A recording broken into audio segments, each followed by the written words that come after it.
Let me talk about Kia Sportage 2023 1.6. I think it's a smart stream engine, mild hybrid diesel, right? What I do like and what I don't like about these cars, right? What I do like the way it looks, right? The LED lights around the car, more likely you're seeing it, right? So the visuals are much better than a Hyundai Tucson, right? However, because they're same platform cars, pretty much, they just visually look the same. The rest of it is the same, engine the same, everything else the same, because the Hyundai technology is the sister's company, and everything sort of gets passed back to Kia, you know. So only the servicing schedules differ, right? Which doesn't make any sense. Compared to Hyundai diesel and Kia diesel. Hyundai diesel 20,000 or 1 year, Kia 10,000 or 1 year, right?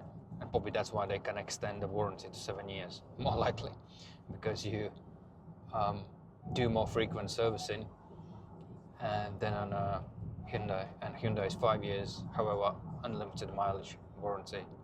Hyundai is 7, but 150, but probably I guess it works out the same. Interior, going to the interior is kind of good, sensible materials. Obviously, as typical for Kia, shitty carpets, right? Shitty carpet quality, which are really shit. So is a floor mat. Rest of the details and plastics are they kind of suede leather and with the sort of fake leather on the seats is sort of okay, right?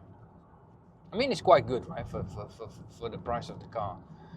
And what I do like, as on both Hyundai and Kia, I like infotainment system, right? It's very easy to use. It's very practical. The touchscreen is very sensitive. The satnav is good. It's easy to. It's a good size touchscreen letters to type in the location. It responds quick, and it searches the location quick. It's easy to select it.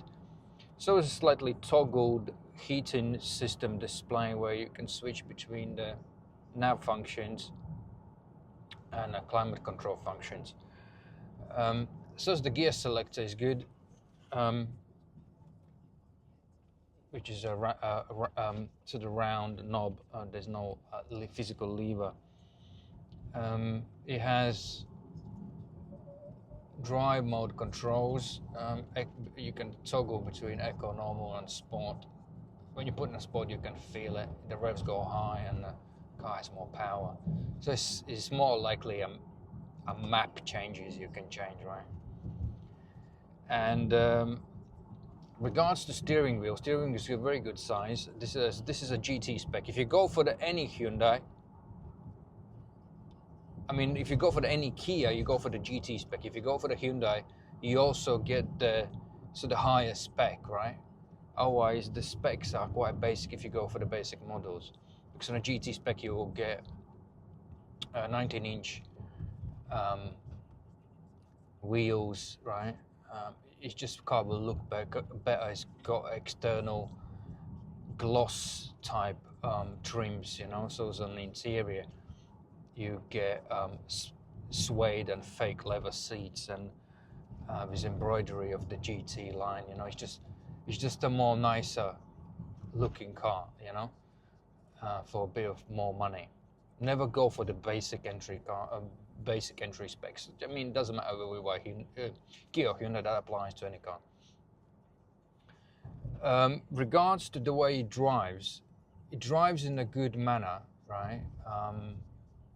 However, because of the 19-inch wheels, the ride quality gets a bit shit when you drive to the uneven on uneven roads, right? It feels then like you don't drive a new car. It feels like you drive like a 100,000-mile car. That's how the suspension feels, because I think those wheels are too big for this McPherson type suspension. because that's this suspension on like on a Hyundai and a Hyundai and Kia, they use multi-link. I mean, they don't use multi-link suspension like Mercedes, Audi, and BMW, right? So the ride quality on higher wheels are they are a bit shit, right? I don't like a bit jolty this so the CVT gearbox, right? It's not a CVT, it's a dual clutch, right? That's what I don't like, and I don't, like I said, I don't like the way it drives through the uneven road surfaces and sort of potholes. The suspension feels a bit terrible, right? And as I said, it feels like I'm not you driving an old car, you know.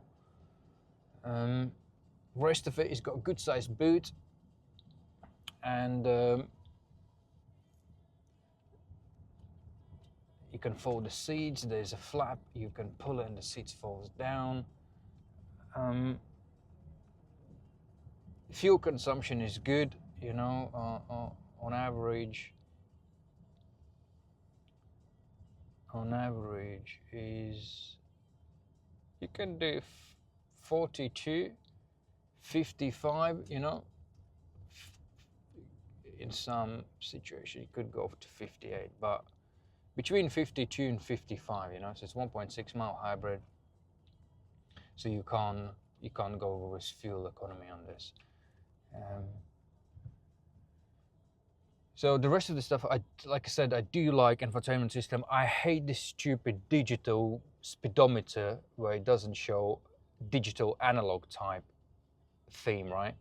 You can select the colors, right, when you toggle through the eco modes, and you can select them separately as permanent, but it's just, I don't like none of them, right? It's just, if you can see, there's a green like lines, which are, it just annoys me.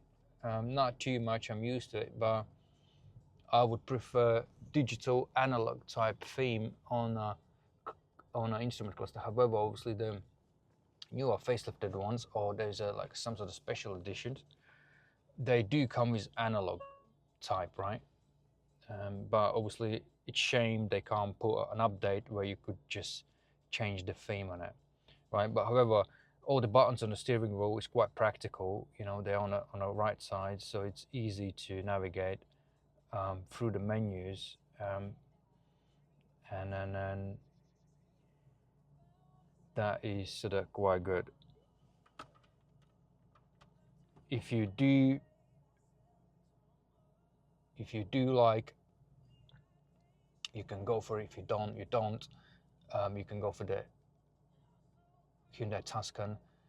I did like Tucson, but it's just, for some reason, just Tucson has some visual design flaws, and I just don't like it, you know.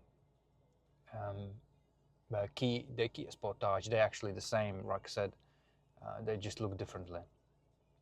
And other than that, also the Kia servicing costs are much higher than on a Hyundai for some reason, which doesn't make sense to me. But yeah, if somebody would ask me, would you choose one, I would say obviously yeah, because for the price you got a decent sized car with long warranty, you know, and good infotainment system, good visual look, you know. It's a good sort of company size run around, everyday run. I think it's a great car for the aspect of usability and warranty, and the size, what this sort of size sort of offers, you know. Hope it helps somebody.